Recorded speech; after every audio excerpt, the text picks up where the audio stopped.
No vídeo de hoje falaremos sobre um filme antigo, mas que ele é um clássico, pelo menos para os cinéfilos. Além de carregar muitas reflexões, a gente também pode discutir sobre todas as influências que ele trouxe à cultura pop.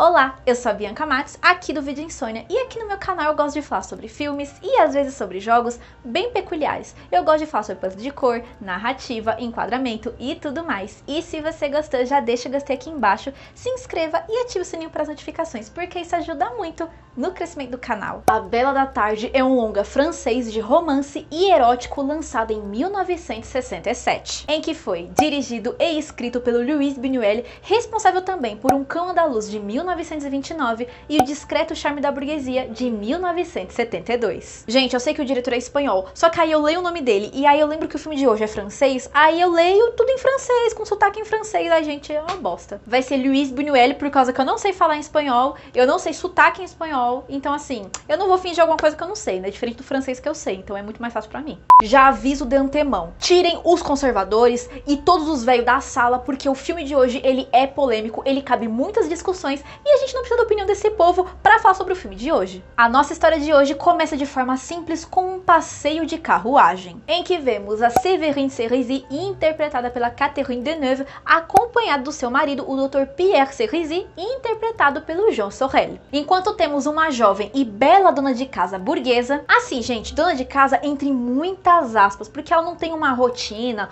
uma dupla jornada, ela tem um monte de empregado e você vê assim que ela leva a vida muito bem. Séverine junto ao seu marido, que é um médico, ambos não conseguem compartilhar intimidade física dentro do casamento, apesar de vermos que sentem amor um pelo outro. No entanto, ao mesmo tempo que o telespectador fica com a mesma impressão que o marido de Séverine, ela possui fantasias sexuais muito elaboradas, envolvendo dominação e sadomasoquismo. Ou seja, gente, é o famoso bem firme, né? Bom demais ser monogâmico. E meio que no início do filme, com o passeio de carruagem que eu falo pra vocês, a gente já tem um preview dos sonhos dela, até porque quando a gente tá assistindo a primeira vez, a gente toma um susto porque a gente não sabe se aquilo é real ou coisa da cabeça dela. Porém, temos uma green flag que, apesar do marido aparentar ser frustrado sexualmente dentro do seu casamento, com a frigidez da sua esposa, ele respeita os seus desejos. Até aí, show de bola. Então temos um dia em que Séverine e o marido estão passeando numa estação de esqui e acabam trombando com alguns amigos. Que vamos começar a falar da Renée, que ela é interpretada pela Masha Merrill, que ela nem fede nem cheira, ela é de boas. O problema mesmo tá no cara que tá acompanhando ela, que é o Henri Husson, interpretado pelo Michel Piccoli.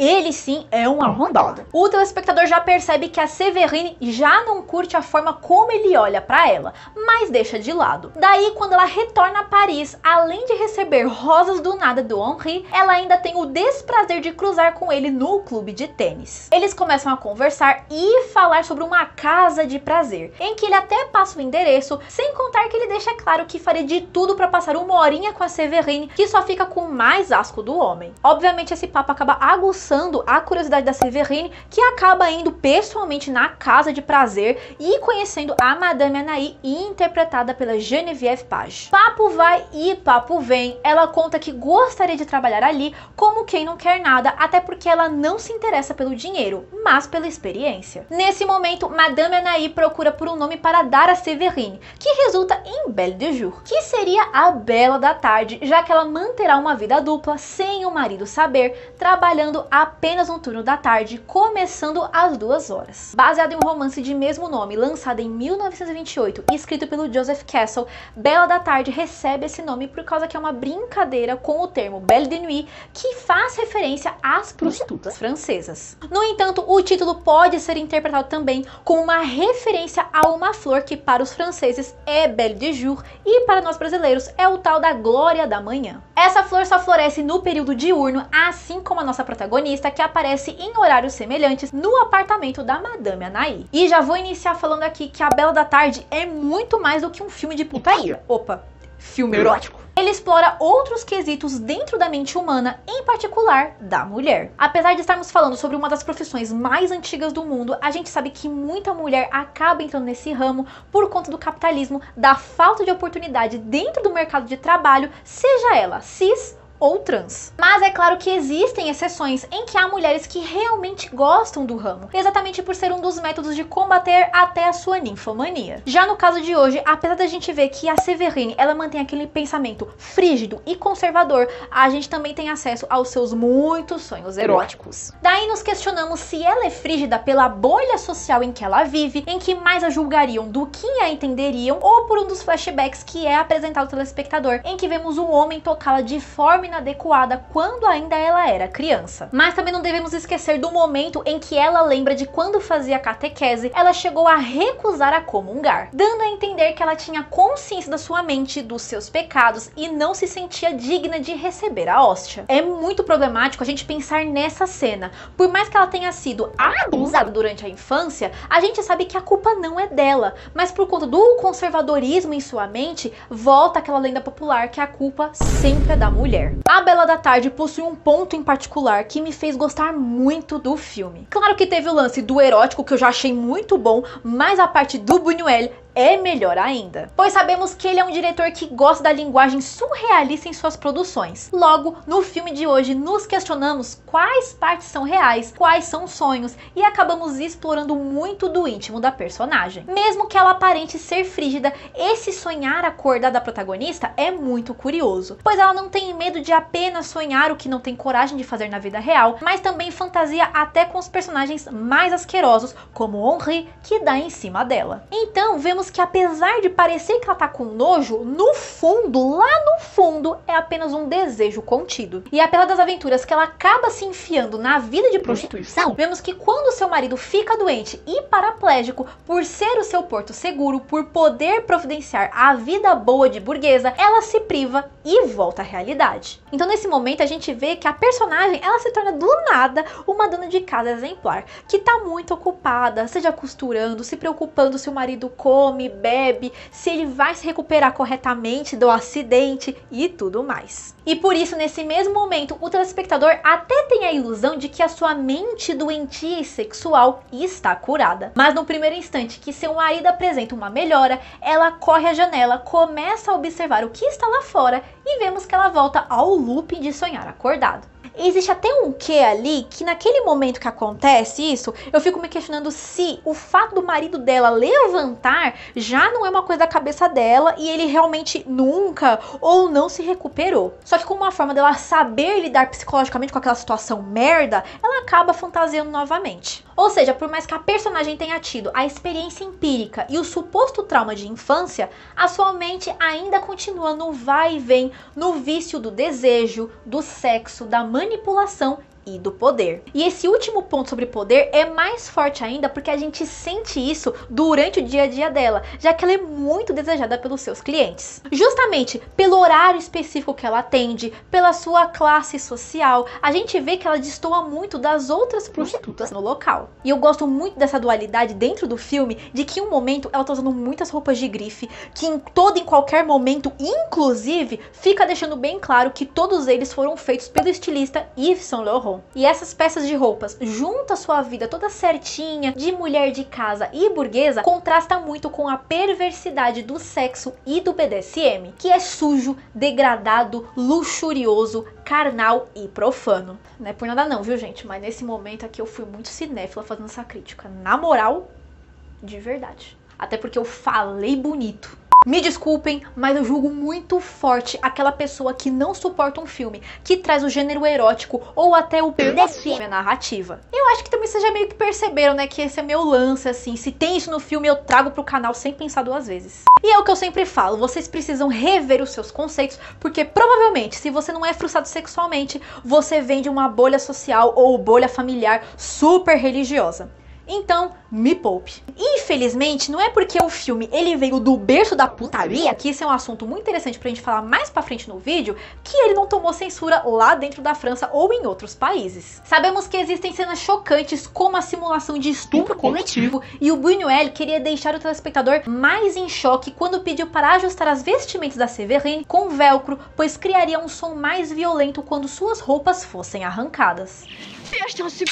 Já no momento que Séverine atende um cliente que possui um fetiche em encenar o enterro, esta foi uma das cenas encurtadas pela censura.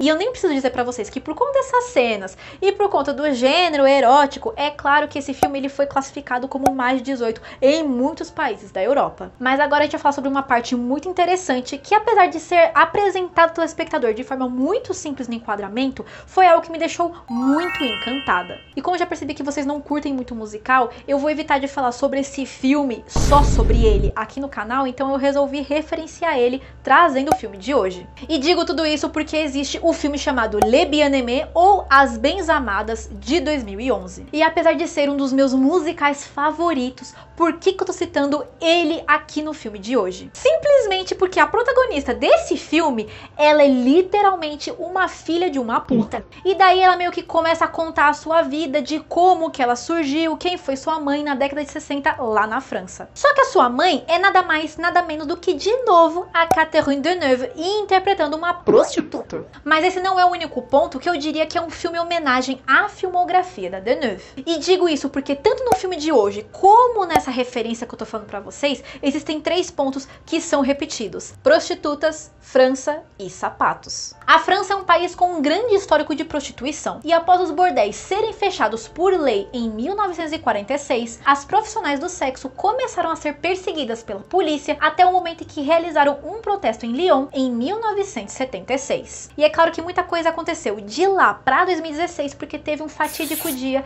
em que a França realmente proibiu qualquer pessoa que fosse lá contratar esse tipo de serviço, recebendo uma multa muito grande. E é claro que isso resultou em mais protestos feitos pelas profissionais do sexo. E agora que a gente tem um background sobre a prostituição na França, agora podemos falar sobre o motivo dos sapatos despertarem uma certa importância nos enquadramentos de ambos os filmes. Diria que não é o tipo do modelo, mas o próprio salto em si, que lembra ao telespectador como forma de justificativa que aquilo são sapatos destinados às mulheres que são prostitutas. E pelo calçado estar vinculado ao salto alto, é intensificado a atitude e a sensualidade que as personagens conseguem emanar. O salto da nossa protagonista, diferente do utilizado em Les Bien-Aimés, é discreto e formal. No entanto, além do estereótipo reforçado dito anteriormente, vemos novamente a classe social da Séverine entrar em vigor. Como se o salto conseguisse ter o poder de ditar o seu destino e o que ela conseguirá almejar para sua vida. Em que vemos a transformação da mulher dona de casa que ninguém desconfiaria para a mulher sensual que presta os serviços. E é claro, para quem ficou esperando até agora, obviamente eu não ia deixar de citar o Alceu Valença, que faz uma clara alusão ao filme, sendo um clássico na nossa MPB, tendo o título da sua canção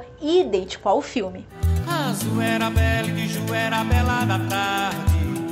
Agora eu preciso contar pra vocês que eu descobri uma coisa enquanto pesquisava sobre o filme que eu não sabia. Simplesmente existe um filme português chamado Sempre Bela, lançado em 2006, em que foi dirigido pelo Manuel de Oliveira. E ele seria uma versão de um futuro imaginado pelo diretor, em que os personagens do filme de hoje se reencontrariam após 38 anos dos eventos que ocorrem em Belle de Jour. Achei muito interessante e já adicionei na minha lista infinita de filmes pra ver. E eu também preciso contar pra vocês que eu rodei a internet inteirinha procurando a tal da trilha sonora do filme de hoje, e aí eu meio que cheguei numa conclusão que ela é meio lost media. Por mais que eu encontrei evidências de que ela existe, eu não encontrei títulos dela separadinho pra ouvir como a gente tá acostumado. No entanto, eu consegui descobrir que o compositor responsável é o Michel Magna, responsável também por fazer composições às adaptações da série de livros Angelique, em que eu já citei sobre esses livros aqui no canal em outro vídeo. Eu vou deixar uma aba aqui pra vocês irem lá e conferir. E com isso, irei destacar apenas a música principal, intitulada com o mesmo nome do filme.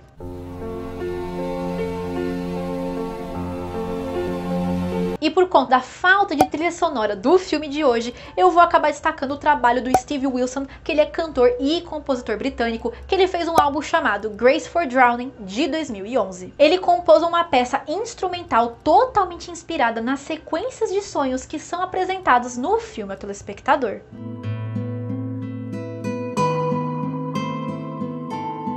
A Bela da Tarde, de longe, foi um dos filmes mais bem-sucedidos e famosos da filmografia do Buñuel. E quem vier falar, citar O Cão da Luz, gente, aquilo ali é um curta, não entra como filme. E esse filme foi mais importante ainda para a carreira da Catherine Deneuve, que ela já estava sendo reconhecida pelos Guarda-Chuvas do Amor de 1964, e aí veio esse filme e é aí que ela permaneceu, na Berlinda. E por conta desses mesmos motivos que eu contei pra vocês já devem estar imaginando que esse filme, sim, ele participou e ganhou muito prêmio nos festivais de cinema. A Bela da Tarde ganhou o Leão de Ouro no Festival de Filme de Veneza e o prêmio de melhor filme em 1967, seguido do Boudil Award com o melhor filme europeu em 1968. E o filme que indicarei hoje é A Criada, um longa sul-coreano de thriller e romance lançado em 2016, em que foi dirigido, escrito e produzido pelo Park Chan-wook, responsável também por Eu Sou um Cyborg e Daí, de 2006, e Mr. Vingança, de 2002. Eu acho que vocês já estão cansados de eu indicar tanto esse diretor por aqui, mas fazer o que se o cara é bom? E nesse momento vocês devem estar se questionando, mas Bianca, por que você está indicando esse filme? O que tem a ver? Eu poderia ter sido muito clichê e até preguiçosa e acabar indicando pra vocês Uma Linda Mulher, de 1990, porque tem uma protagonista que é prostituta. Mas, gente, ele é muito comum, ele é muito mamão com açúcar, então assim, não combina muito com a vibe pesada do filme de hoje. Então, como eu queria explorar mais da intriga entre os personagens, a sensualidade e até o lance psicológico, eu lembrei da indicação de hoje. Sem contar que o filme de hoje e a indicação, eles são muito explícitos, eles são muito SOS, então pelo amor de Deus, gente, não é pra fazer sessão cinema com a família, é pra assistir isso sozinho. Situado na Coreia do Sul em 1930, durante a ocupação japonesa, a jovem Suki é contratada para trabalhar por uma herdeira nipônica chamada Hideko, que leva uma vida isolada ao lado do tio autoritário. Porém, Suki guarda um segredo. Ela e um vigarista planejam roubar a fortuna da herdeira e trancafiá-la em um sanatório. Tudo corre bem com o plano até que Suki, aos poucos, começa a compreender as motivações de Hideko. E você, já assistiu ou já ouviu falar sobre A Bela da Tarde? Me deixa aqui embaixo nos comentários. Você também pode me dar alguma dica de algum filme ou algum jogo que eu posso trazer aqui pro canal e contar mais detalhes como vocês já estão acostumados. E se você gostou, já deixa o gostei aqui embaixo, se inscreva e ative o sininho para as notificações, porque isso ajuda muito no crescimento do canal. E a gente se vê no próximo vídeo. Beijinhos!